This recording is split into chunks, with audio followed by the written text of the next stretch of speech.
My name is Sarah, and I am 38 years old. Looking back at my life, I see a long journey filled with heartbreak, lessons, and a strength I never knew I had. Today, my 11-year-old son, Adam, and I live a peaceful life in Brookfield, a place that finally feels like home. But the road to this peace was filled with struggle and pain. A decade ago, I was married to a man I once believed would be my forever. His name was Alex. When we met, I was 25 and had just started working as a teacher. He was a car dealer, full of charm and ambition. We connected instantly, and he made me feel secure, hopeful, and excited for the future. When Alex proposed, I was overjoyed. He promised that we would build a beautiful life together, just the two of us. But there was one important thing I needed to ask before we got married.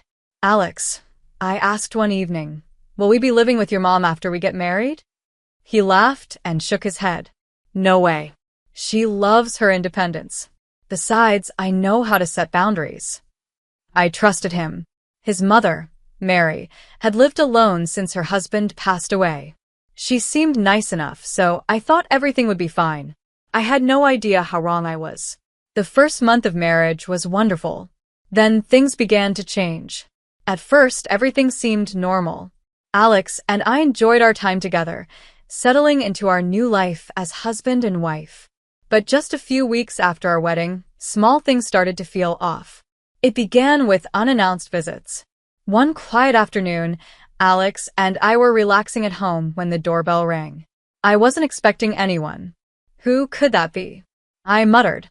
Alex just shrugged and got up to answer the door. When he opened it, there stood his mother, Mary, smiling brightly with a pie in her hands. Surprise! I thought you two might like some dessert, she said cheerfully. Oh, that's really sweet of you, Mary, I said, forcing a polite smile as I took the pie from her hands. At first, I thought nothing of it. After all, a mother visiting her son wasn't unusual. But as the weeks went by, her visits became more frequent. What started as occasional drop-ins turned into long, unexpected stays. She didn't just bring food anymore. She started demanding meals and suggesting we have dinner together every week. You really should cook more often, Sarah, she remarked one evening as I prepared dinner. I'd love to come over and help you. I felt trapped. Oh, that's okay, Mary. I've got it covered, I replied, keeping my voice light. But deep down, I felt suffocated. I had imagined a life with my husband, not a life where his mother would constantly interfere. I tried to talk to Alex about it. Can you talk to your mom? I asked one night after she had stayed way too long and had a little too much wine. I really need some space. Alex sighed. She's just trying to bond with you, Sarah. It's not a big deal. But it is a big deal, I insisted. I need my privacy. He promised he would talk to her. But nothing changed. In fact, it only got worse. Instead of improving, the situation only got worse. Mary's visits became daily occurrences. She started showing up unannounced, walking into our home like she lived there. At first, I tried to be polite, hoping she'd get the hint. But she didn't. I often found myself pacing the floor, dreading the sound of the doorbell. Whether I was working on something important or trying to enjoy some quiet time with Alex, I knew she would show up, loud, energetic, and completely ignoring our boundaries. One afternoon, I had just settled down with a book when the doorbell rang again.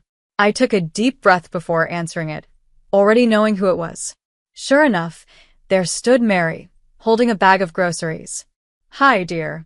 I thought I'd stop by and make dinner for you too, she said, brushing past me before I could even respond.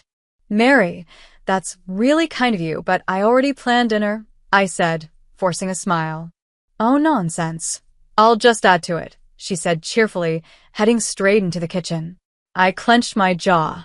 I wanted to scream, this is my home, but instead, I swallowed my frustration and let her take over my kitchen. That night, after she finally left, I turned to Alex, my patience completely gone. Alex, this is too much, I said, my voice shaking. She's taking over our lives. He looked uncomfortable. She means well, Sarah. She just wants to help. I don't need this kind of help. I need space. I need to feel like our home is actually ours. I said, my frustrations spilling out. I'll talk to her, he promised. But of course, he never did. Weeks passed, and Mary's presence became a constant part of my life. I felt like a guest in my own home. My anxiety grew every day, and I started feeling completely alone. And then, something happened that changed everything. A few months into our marriage, I found out I was pregnant. I remember the moment so clearly, standing in the bathroom, staring at the little pink lines on the test. My hands trembled as I clutched the sink for support. "Oh my God," I whispered. I had wanted this, but I also knew how much it would change everything. When I told Alex, he was overjoyed. "We're going to be parents." "This is amazing," he said, pulling me into a tight embrace. For a brief moment, I felt hopeful. Maybe this would bring us closer. Maybe he'd finally understand why I needed space, why I needed him to set boundaries with his mother. But my relief was short-lived. Mary took my pregnancy as an invitation to be even more involved. She started dropping by every single day, insisting on being part of everything, doctor's appointments, nursery shopping, even trying to control what I ate. "You shouldn't be drinking that much coffee," she scolded one morning, snatching the cup out of my hands. "Mary, I'm allowed 1 cup a day," I said, keeping my voice calm. "Still, it's not good for the baby. You should be drinking herbal tea. I'll bring some over tomorrow." I sighed, already knowing there was no point in arguing. Then came the baby name suggestions. One day, she showed up at our house, a list in hand. "I've thought of some great names for the baby," she announced, beaming. Alex and I have already decided on a name," I said cautiously. "But that's not fair," she protested. "I should have a say in my grandchild's name." That was it. I snapped. "Mary, this is my child, not yours. You need to back off." She looked stunned, like no one had ever spoken to her that way before. Then, her expression darkened. "I was just trying to help," she muttered before storming out.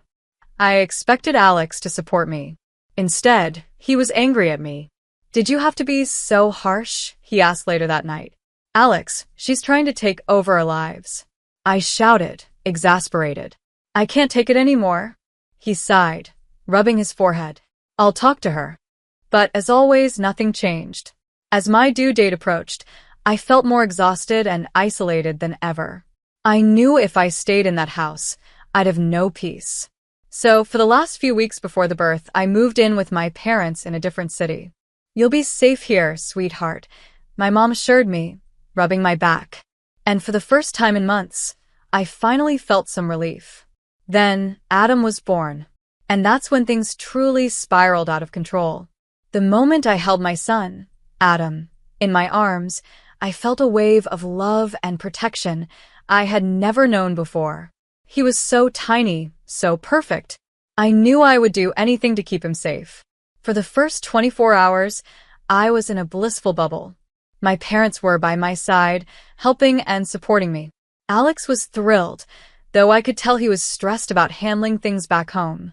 Then, Mary showed up.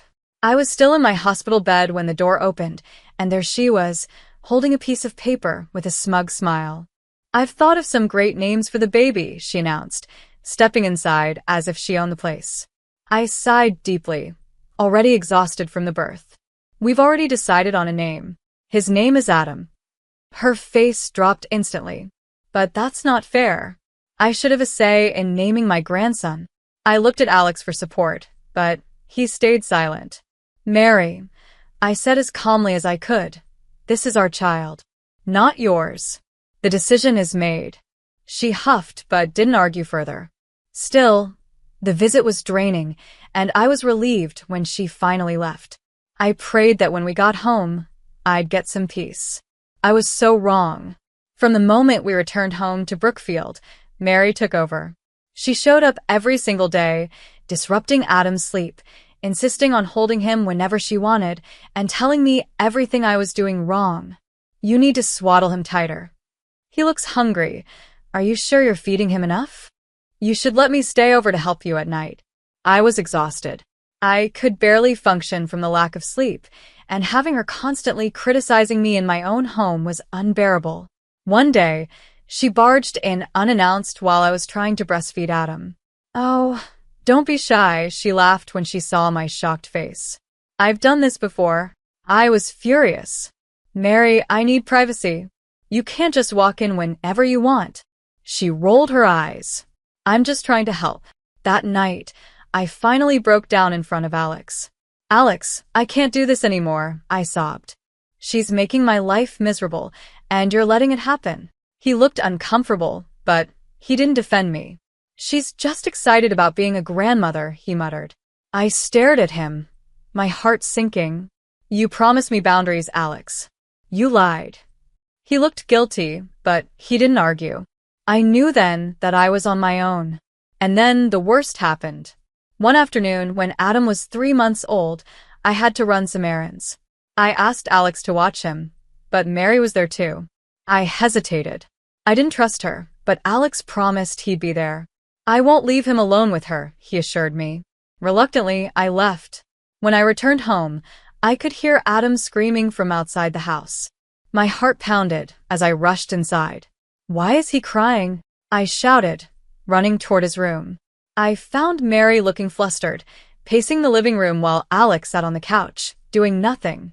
I tried to calm him down, but he just wouldn't stop crying. Mary snapped, her frustration clear. I pushed past them and ran to Adam's crib.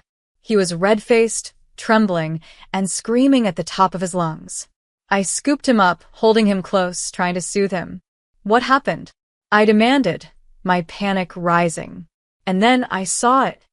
Mary's face twisted in frustration, and in a sudden, horrifying moment, she hit Adam on the head. "Be quiet," she snapped. Everything froze.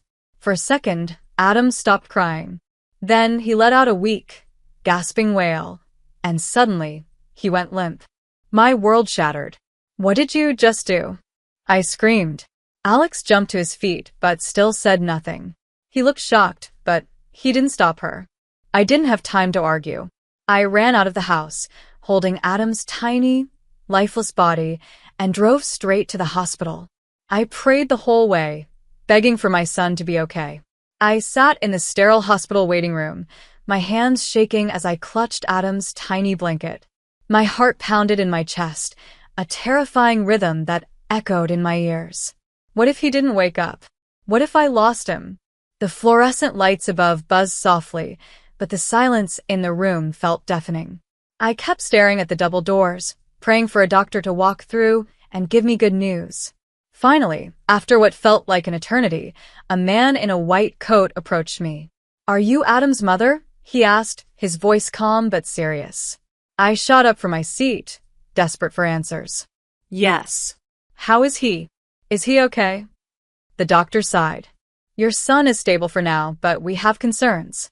His injuries are consistent with shaken baby syndrome." My entire body went cold. Shaken baby syndrome? I repeated in disbelief. My hands trembled as I covered my mouth, trying to stop the sob that threatened to escape. The doctor nodded. "Yes. It's caused by violent shaking or an impact. Has Adam fallen recently? Or been handled roughly?" I felt sick. I had seen it happen with my own eyes. Mary had hit my baby. She had hurt him in a moment of frustration, and Alex just stood there. Tears streamed down my face as I took a deep breath, trying to compose myself. "It wasn't a fall," I whispered. "It was my mother-in-law. She hit him." The doctor's expression hardened instantly. "This is serious. We have a responsibility to report suspected child abuse. Have you contacted the authorities?" I looked down at my son's blanket, gripping it tightly. I had been afraid of confrontation for too long. I had let Mary control my life, let Alex make excuses for her. But this was unforgivable. I looked back up at the doctor, my voice steady this time. "Call the police." The moment I made the decision, everything happened fast. A nurse led me into a small, private waiting room while the hospital staff alerted the authorities. I sat there, my hands gripping the armrests of the chair, my breath shaky. My baby was lying in a hospital bed, hurt because of her. The door opened and 2 police officers walked in.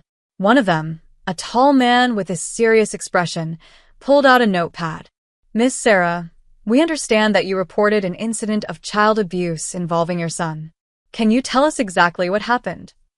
I nodded slowly, wiping my tears away. I needed to stay strong for Adam. Taking a deep breath, I told them everything. I left my son with my husband, Alex, and his mother, Mary. I was only gone for a few hours. When I returned home, I could hear Adam crying loudly from outside. When I walked in, Mary looked frustrated, but Alex was just sitting there like nothing was wrong. I swallowed hard, forcing myself to continue.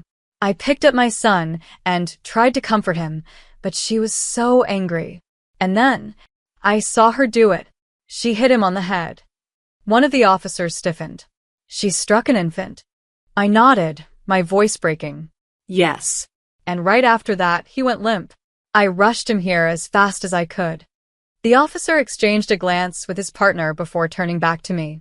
We'll need to speak to the doctors and examine his medical records. If the injuries match your statement, we will proceed with an arrest. A lump formed in my throat. This was really happening. Will she go to jail? I asked hesitantly. If the evidence proves what you've said, she will be charged with child abuse and endangerment, he replied firmly. She could face prison time. I exhaled deeply, a strange mix of relief and fear washing over me. One more thing, Miss Sarah, the officer continued. Where is your husband in all this?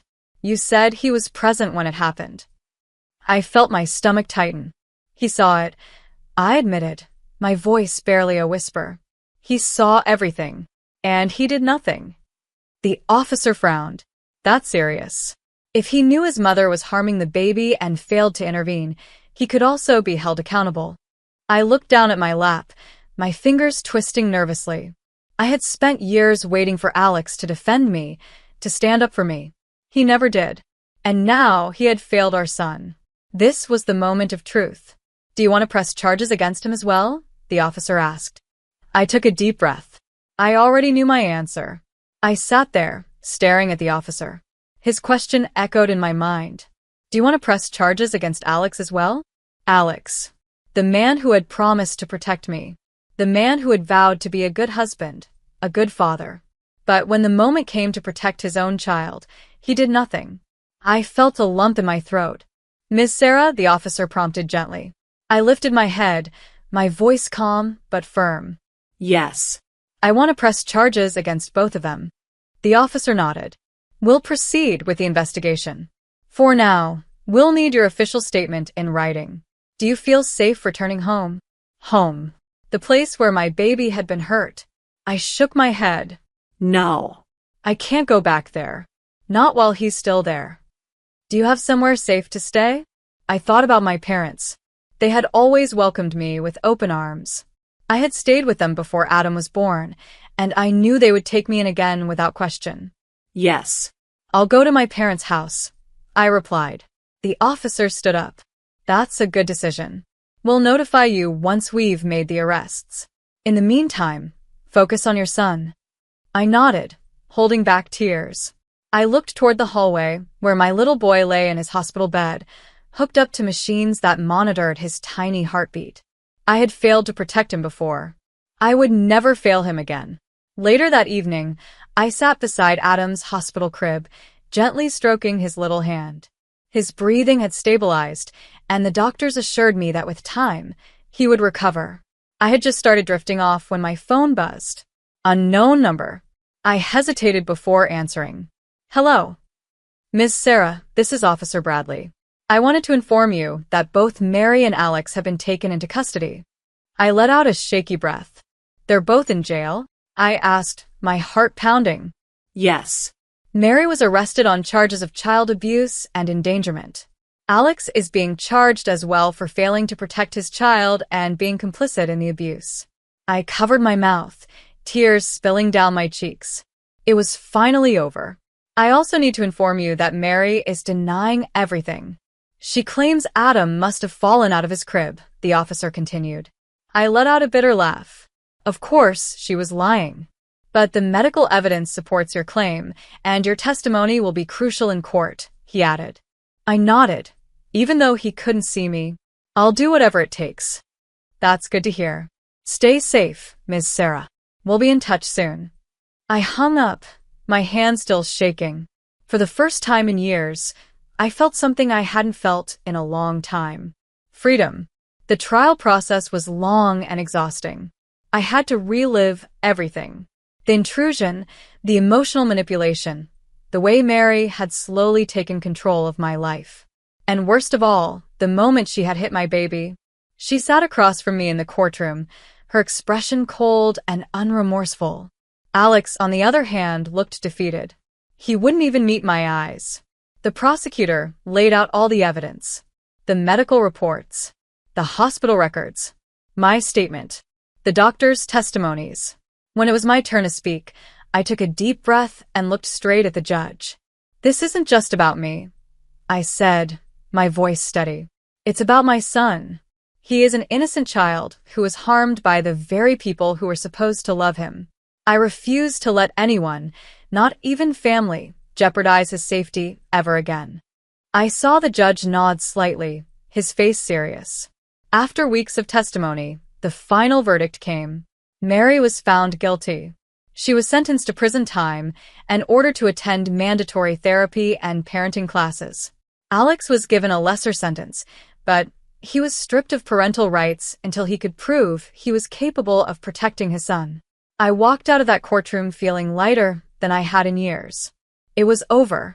Over the next few months, I focused on rebuilding my life. I filed for divorce. I moved back in with my parents for a while until I found a small apartment where Adam and I could live peacefully. Slowly, life became normal again. One evening, as I sat on the couch with Adam snuggled in my arms, he looked up at me with sleepy eyes. "Mommy," he mumbled. "Yes, baby?" I whispered, stroking his soft hair. "Why doesn't Grandma visit anymore?" I felt my heart tighten. How do you explain something like this to a child? I kissed his forehead gently. "Grandma is learning how to be a better person," I said softly. "And we want to make sure everyone in our life is safe and happy." He nodded, satisfied with my answer, and drifted off to sleep. I smiled to myself, feeling something I never thought I'd feel again. Peace. Life wasn't perfect, but it was mine. And I was finally free. If you enjoyed this content, don't forget to like, leave a comment, and subscribe for more. Your support means the world to us and helps us bring you even more amazing stories. Stay tuned for more, and thank you for being a part of our journey.